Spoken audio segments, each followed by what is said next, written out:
For most of our lives, we've been told a couple of things are just true. That if you want real, honest-to-goodness protein, well, you need to eat meat. And if you want to grow your own food, you need a big garden out back. Today, I'd like for us to gently set those ideas aside for a few minutes. We're going to meet 10 wonderful plants you can grow in nothing more than a simple glass jar, right on your windowsill. And I'll let you in on a little secret. The second to last plant we'll talk about today, it's a real protein powerhouse. And I'd be willing to bet most of us have never, not even once, thought about growing it at home. So let's just start with that first idea. Is it really true? Does all the best protein really have to come from a steak or a piece of chicken? What if I told you that some of the most powerful, most useful protein on the planet has been hiding in plain sight this whole time? Sitting there, in the smallest of seeds, maybe right inside your own kitchen cabinet. We're going to meet 10 of these plants today. And the beautiful thing is, they ask for almost nothing from you. Just a little bit of water, a little spot of sunlight. And in return, they give back a kind of nutrition that is just truly remarkable. And don't forget, we'll get to that surprising protein source I mentioned in just a little while. All right, so how does this all work? Before we meet the plants, I think it's important to understand just why this simple method is so powerful.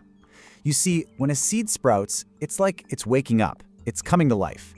And in that very moment of waking up, something incredible happens to all the nutrition locked inside it. I want you to think of a dry seed as a little locked pantry. All the good stuff, all the nutrition is inside, but it's hard for our bodies to get to. It has something called phytic acid, which can make it a little tough to digest. But when that seed sprouts, it's like a key turning in the lock. That acid breaks down, and all that goodness inside becomes completely available for our bodies to use. Now, that brings us to a word you might hear from time to time: bioavailable. It sounds a bit scientific, but all it really means is that your body can actually absorb and use the good things in your food. And especially as we get a little older, this is so important. It simply means you get more nutrition from every single bite you take. So, now that we understand the magic behind it all, let's meet our 10 plants. I like to think of them not as a list, but as 10 little stories, each one just waiting to unfold in a glass jar right on your windowsill. First on our list is the humble lentil. It's a wonderful source of protein, and when you sprout it, that protein becomes so much easier for your body to take in. They have this lovely, fresh, nutty taste, perfect for tossing on a salad or stirring into a warm soup right before you eat. And the best part? They're ready in just 2 or 3 days. It really could not be any simpler. Next up, here's one many of us will recognize: the mung bean sprout. This is that classic, crispy sprout you see in stir-fries. But what you might not know is that they are full of magnesium, and that's a mineral that is so important for helping maintain healthy blood pressure and for helping us get a good, restful night's sleep. A true classic, and they're ready in just a few days.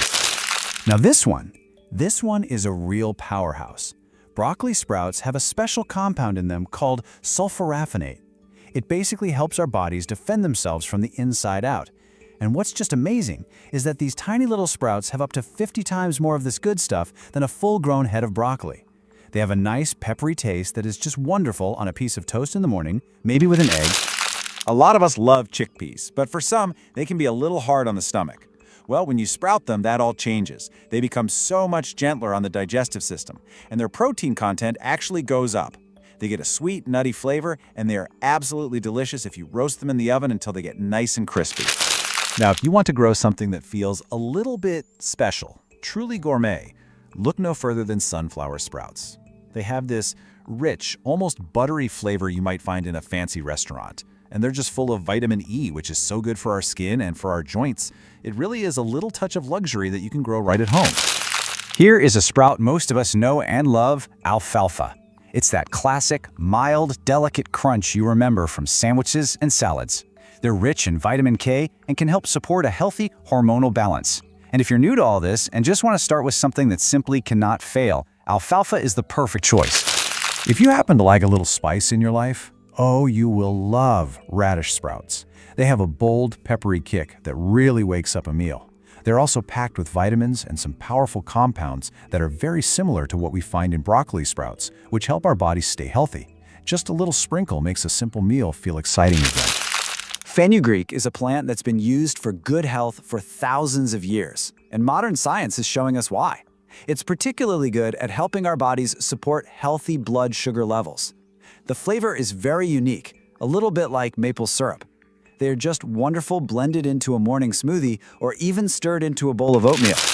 All right, we've arrived at our 9th plant, and this is the one I mentioned at the very beginning. This is that protein powerhouse that most of us just have never considered growing at home. Most people have never tasted this fresh, but when they do, well, they almost always say the same thing. Pea shoots. That's right. These are the tender, young green tops of the pea plant, and they are that surprising source of wonderful, clean protein we talked about. They taste just like a fresh pea picked right from the garden, only brighter and somehow more alive. They're delicious raw in a salad or just wilted for a moment in a warm pan. It is truly like having your own little garden, right there on the counter. So that brings us to our final plant, our 10th story.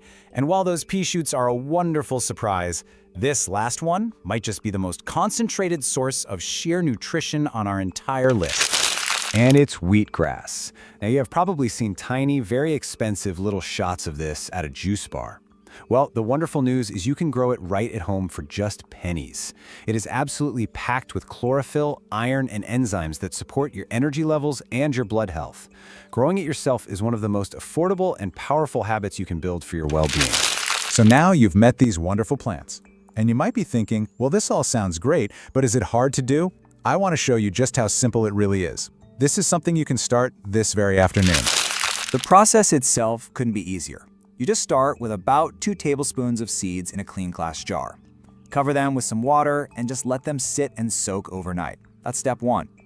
Then in the morning, you drain out that water, give the seeds a good rinse with fresh water, and then you just tip the jar upside down at an angle in a bowl so air can get in.